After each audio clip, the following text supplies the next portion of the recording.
চিত্রনায়িকা পরিমণি বলে নিজেকে ভালোবাসতে হবে, প্রচুর ভালোবাসতে হবে। নিজেকে ভালোবাসার মতো প্রেম দ্বিতীয়টি নেই। তা কি সত্যি? তা আপনারা এই ভিডিওতে জানতে পারবেন। ভিডিওটি সম্পূর্ণ দেখার অনুরোধ রইল।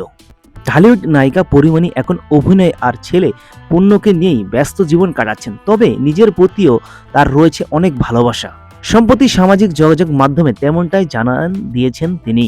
বুধবার 24শে এপ্রিল নিজের ফেসবুক আইডিতে একটি ছবি পোস্ট করে পরিমণি জানিয়েছেন নিজের প্রতি মুগ্ধতার কথা। তার ছবির ক্যাপশনে লিখেছেন, এমন মুগ্ধ হয়ে এর আগে নিজেকে চেয়ে দেখিনি কখনো। এখন দেখছি, প্রাণ ভরে নিজেকে দেখি আর সাহস করে নিজেকে নিজের ভালোবাসার কথা জানান দেই। নিজেকে ভালোবাসার মতো প্রেম যে দ্বিতীয়টি আর নেই। তার সেই পোস্টে অনেকজন তাকে কমেন্ট করেছেন এবং অনেক মুগ্ধতা ছড়িয়েছে তার কমেন্ট বক্সে।